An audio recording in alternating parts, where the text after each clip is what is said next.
Now I would like to invite our chief guest, Most Reverend Father Peter Machado, Metropolitan Archbishop of Bangalore, and also the President of Karnataka Regional Catholic Bishops' Council and All Karnataka United Forum for Christian Human Rights. Kindly welcome him with a loud salawat.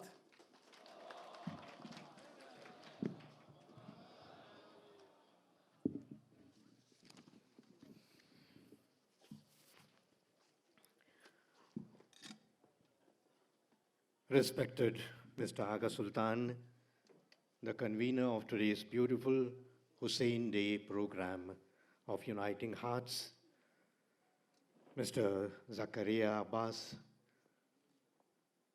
Mr. Maulana Sabir Ali Imrani, the head of the Ramakrishna Math, Swami Tattvapurnanda Adhyakshata, Father Victor Lobo, the principal of St. Joseph's College, Sri Venerable Thaptin Grandson, Buddhist scholar, Dr. Jivanjot Kaur, Mr. Rajesh Bantia, our own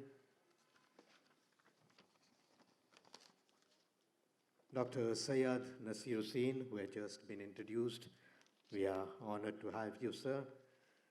Mr. Bhaskar Rao, our eminent police officer, Mr. Abkar Khalili, Srimati Sunita Jingram Sharma, and the beautiful Sophie artist, Mrs.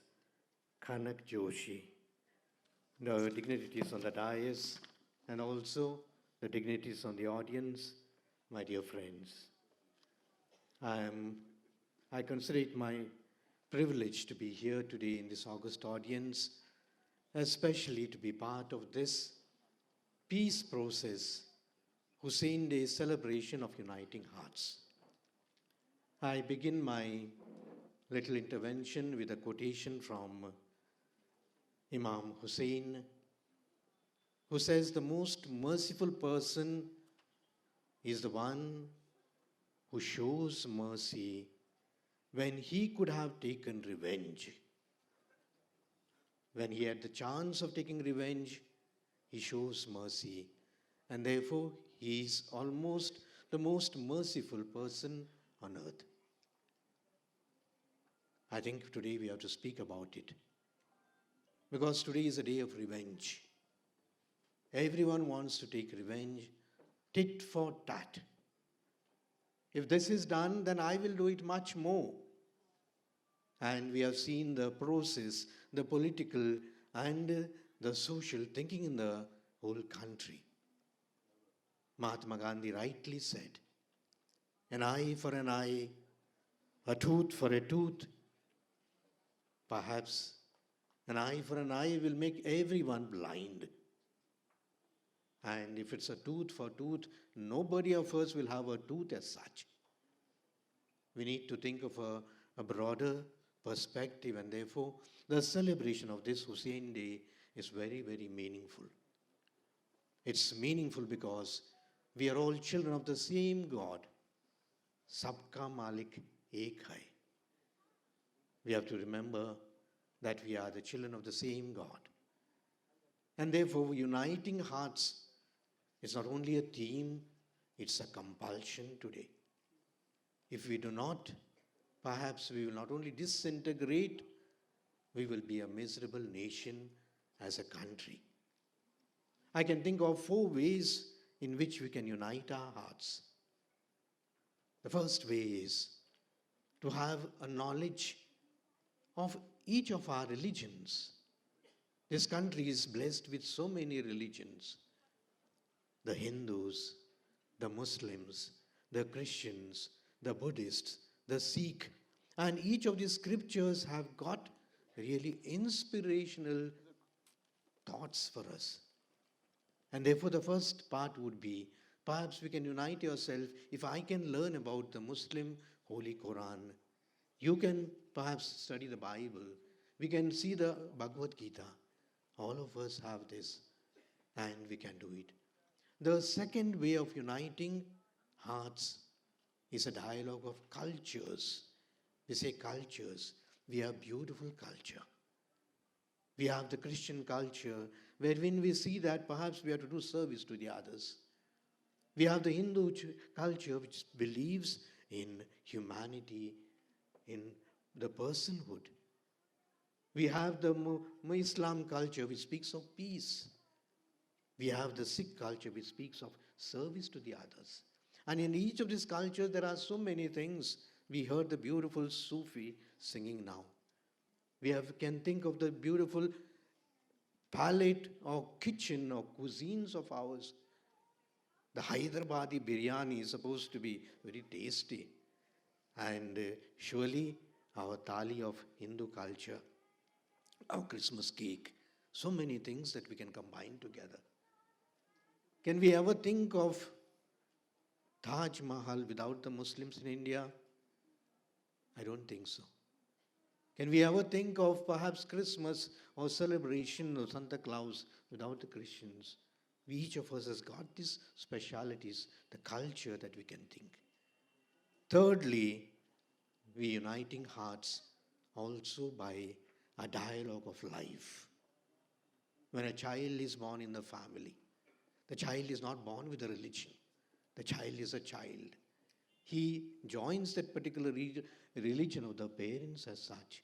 When there is a marriage in the family, when there is a death in the family, these are life moments in which anyone can participate. All of us can participate. I have attended Muslim burials. I have gone and also been for cremations. I have gone for a Hindu marriage. And how enriching it is to see each of the signs and symbols of our sacraments, of our samskara. And finally, uniting hearts at the level of service. At the level of service. Because humanity is service to each other. There's nothing such thing as a Christian disease, a Hindu epidemic, or a Muslim, perhaps this thing is not there. The epidemics or the diseases have no religion. Have no religion. I was told some time back when during the corona crisis time, one hospital, there was a patient who was dying, a Hindu patient, and they had no oxygen. You know those days when we had no oxygen. And they rushed one cylinder of oxygen from St. Martha's hospital there. And the one who was operating was a Muslim doctor. A Hindu patient, a Muslim doctor, a Christian cylinder of oxygen comes. That's life. That's service for us. We can combine many things together. And I think we in India, we are rich. We have this rich potential of religions. When our leaders speak about export from India, make in India, give in India, and send from India, I think we could send our religions, our religious harmony, our religious being together. And more so in Bangalore, I'm very happy Dr. Aga Sultan has taken this lead, and Father St. Joseph's have given this, and all of us here today. Bangalore is a city of IT, BT, but I think Bangalore can be a city of humanity. A humanity, insaniyat. And therefore, we can give her this one. I'm very happy that we are taking lead in the right sense for the other cities, the other things to manage. I'm grateful to you for this time that you have given me and for this invitation.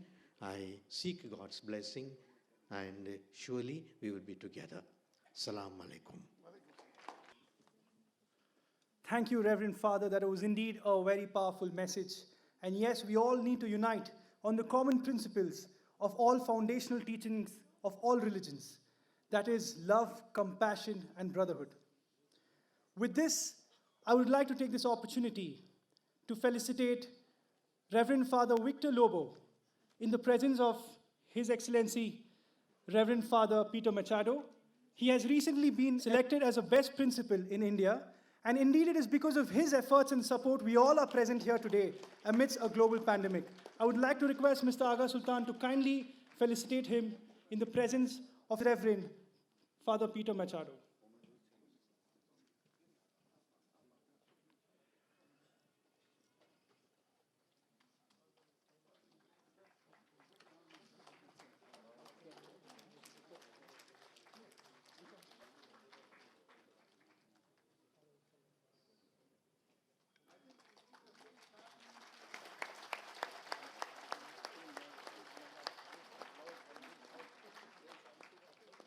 This is indeed a dynamic combination. We're having the super cop, Mr. Bhaskar Rao, the young dynamic Dr. Syed Nasir Hussain Saab, and also Swami Tattvarupananda Adhyaksha. We'd like to congratulate Father Victor Lobo on being selected as a best principal in India.